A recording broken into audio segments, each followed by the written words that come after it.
uncontainable game. Doris? Well, Kev, the Clippers come away with the uncontainable game. It's been one of those games for them where they've gotten all the breaks and all the rolls. I'm sure they won't complain about it, though. And thank you for that, Doris. We've got Hayward. Carl Landry is out there with Griffin. And it's Crawford. And it's Paul in at the point guard position. So that's the lineup on the floor for the Clippers. What a half they're having from beyond the arc. It's getting ridiculous. And there's no reason they shouldn't keep attacking from out there. I mean, they've got it going on in a big way now. Here's Griffin. And a great assist by Paul as that one goes in. Paul's got assist number 10 tonight with that last one. The Jazz shooting 56% in this game, really stringing quality possessions together offensively. Here's Foy. The Clippers grab the miss. About a minute played here in the fourth quarter. Paul gets a screen from Landry. Paul goes in, back to Crawford. The three, and the foul on Al Jefferson. That's foul number 2 for him. Raja Bell, he's checked in for the Jazz. Raja Bell.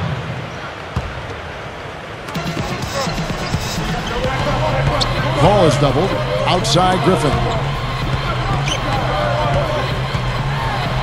I'll tell you, the ability to score with your back to the basket is kind of a lost art in the NBA. Not just for big men, but for guards, too.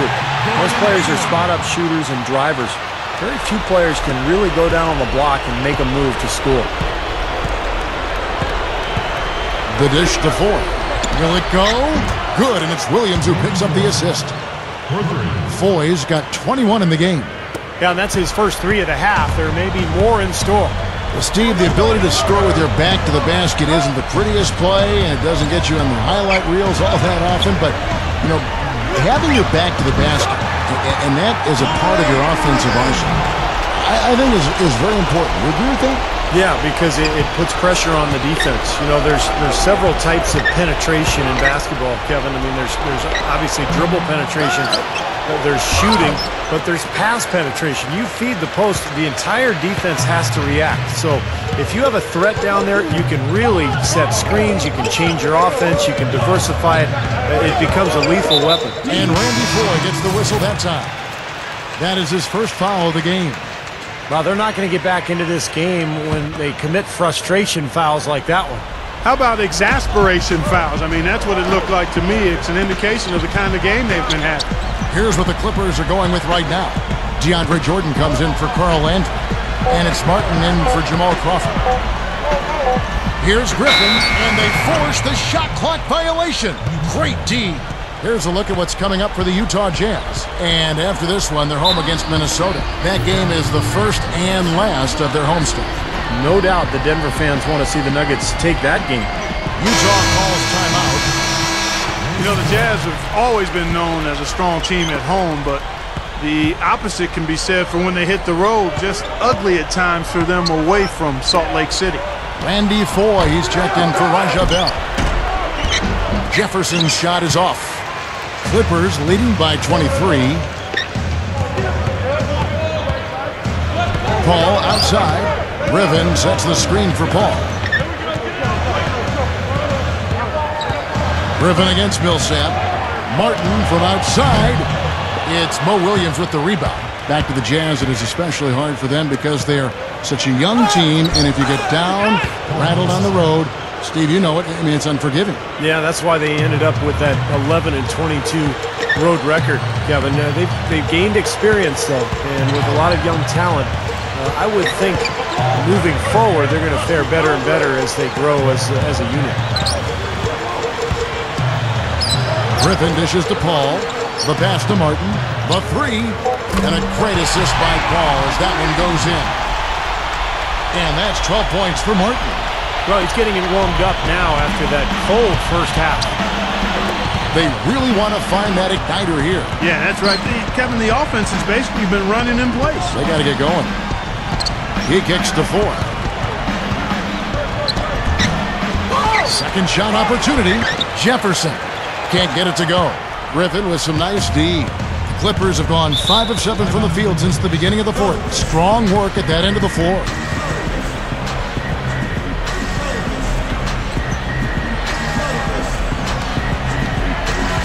And the Clippers call time here. You know, one of the interesting parts of that Monte Ellis-Andrew Bogut deal was that the Jazz were actually in line to receive the Warriors' first-round pick. It was protected through 7.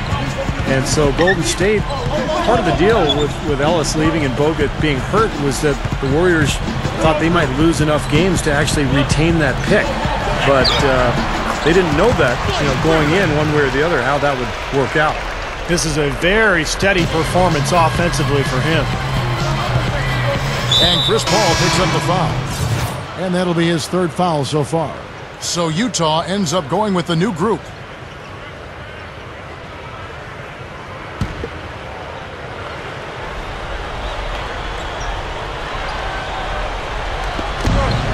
Clippers on defense. They've allowed just 7 points here in the 4th quarter. The shot's good from Cantor. Yeah, see Jazz fans everywhere because very interested in that Warrior, last handful of games of the regular season. Hope they would, win enough where the Jazz would get that pick. The Jazz ended up, Kevin, losing that pick, but they'll get it back eventually. And he slams that one down. An open lane right there. Pretty much saw the daylight he wanted and took advantage. Yeah, great opportunity, and he seized it without much hesitation. Yeah, a little too easy, if you ask me. The defense really needs to tighten things up here. And Chris Paul picks up the foul. That will get him his 4th foul of the game. For the Jazz, Raja Bell, he's checked in for money. And Alec Burks subbed in for Jamal Tinsley.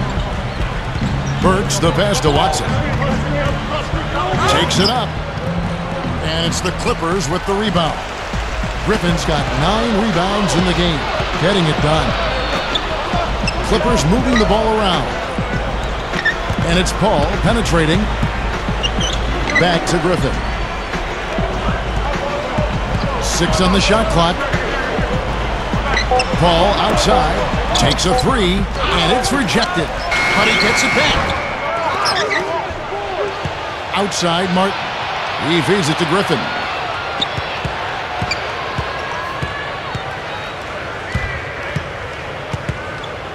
With the clock. Hammer time! Hammer time! I can't imagine that we'll see one better than that tonight. I'm with you on that, aren't you, Steve? Oh, yeah, I'd be shocked if we saw something more entertaining than that one. And that was Sprite bringing you the close-up on that big-time play. Got that one up quick. Clippers have gotten exactly 2/3 of their shots to find the bottom of the net here in the 4th, 8 of 12. They set the screen. Paul kicks to Hayward. Over Bell, and he hits the jump shot. Hayward's got 4 points now in the quarter. Jazz shooting in the 4th quarter has looked shabby, 38%. Back to Williams. And the foul called on Blake Griffin. That is his 1st foul of the game. Well, we've seen with most of the big-name stars that ended up steering their way to new teams, ended up getting a sign and trade in the case of Carmelo Anthony or Chris Paul. But after this season, that sign and trade door will, in essence, be shut. And we'll see what effect that has on the game.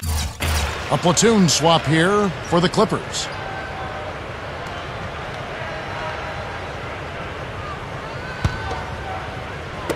On defense, the Clippers. The feed to Murphy. Inside. And Jordan with the block. And here we go. Fast break. Paul's got it. From deep. Again, the miss by Paul. And Clark, you mentioned the changes in the sign and trade. In essence, players can't get more money in a sign and trade than they could signing with the other team outright. Yeah, and the reason they can't make more money, Clark, is because they can't sign the full 5-year deal that they used to be able to. Now, in a sign and trade, you can only sign the 4-year contract, and that means that players are going to be more incentivized just to stay in their original place. Griffin goes in. Rim is shaking. Guys, I'm going to need just a second to get myself together here. Leaves you speechless, doesn't it, Clark? Huh? Wow. Man, I don't blame you, Clark. That dunk was unbelievable. Here's Tinsley. He passes it to Bell. That's in there. Tinsley with the assist. They are enjoying, Steve, a commanding lead. Well, and it gives them the opportunity to give their starters a rest, which is so critical during this grueling NBA season. Martin dishes to Griffin. Hayward passes to Paul. Outside for Martin. He dishes it to Paul.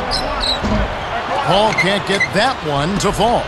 He's normally a really big threat from long range. Struggling right now. He might need to mix his game up a little bit. The shot by Tinsley, no good. The Clippers shooting in the fourth has been tremendous, 59%. And the rebound goes to Murphy. Now, it would have been fun to see him pull it off, but, you know, you really need the points here. Just put it in the basket. And a missed opportunity right there. Definitely. I think he should have converted that one. There's a minute 34 left here in the fourth quarter. Hayward defended by Bell. 6 to shoot. From 17 feet out. Hayward can't hit. The Jazz shooting at 50% in a decent groove. Here's Murphy. Blake Griffin pulls it in. Griffin's got rebound number 11 for him here tonight. Shot is off. The Jazz shooting 32% in the fourth, perhaps looking a bit tired. Dishes to Murphy. Takes it right up. Tries again. The shot's good from Cantor. Excellent job carving out space under the glass to make that putback possible. Guys, some great passing from him. Yeah, it makes it tough for the defense to chase that ball around when it moves that crisply all over the court. Yeah, it sure does, Clark. And look at the assist totals. They're piling up. I mean, this has been a nice game execution-wise for this club. Step back on that one and let it fly. Not much drama left in this one, guys. No, it hasn't quite exactly been a nail-biter. I mean, it's going to be a great win for them, though. Here's Tinsley, defended by Paul. And the call will be against Kevin Martin. That'll be his second foul of the game. A platoon swap here for the Clippers. Alec Burks checked in for Utah. Watson comes in for Jamal Tinsley. Los Angeles calls timeout. Guys, your thoughts? It's almost like they're rubbing it in a little bit with this timeout, guys. Yeah, not really much to talk about. Let's get the game over and move on. A big group substitution here for the Clippers. Carl Landry's checked in for Evans. Hayward comes in for Chase Budinger. Jamal Crawford, he's checked in for Daniel Green. And it's Paul in for Eric Bledsoe. The Clippers shooting it very well tonight, around 57%. Just 1 second between the shot clock and game clock. Hayward can't hit. So here's Burks. To the paint, Williams. He's covered by Landry. I like that one-handed spike right there. Yeah, that's how it's done. Yes, sirree. Yeah, he's not going to miss many of those. Making a long pass like that is always a risky proposition.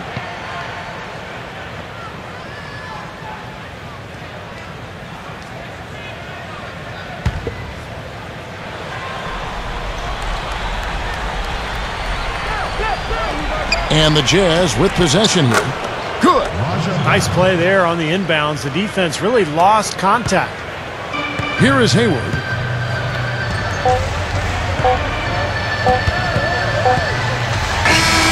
Misses the shot. So the Clippers winning this one easily. They put on a show tonight, thoroughly controlling each end of the floor. Hey, what more can you ask? And that about wraps it up for Clark Kellogg, Steve Kerr, and Doris Burke. This is Kevin Harlan thanking you for watching the NBA presented by 2K Sports. And now, Jordan presents our player of the game, Chris Paul.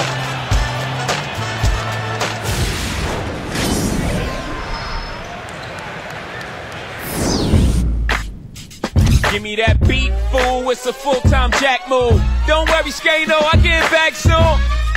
Just had a little fun. What's up?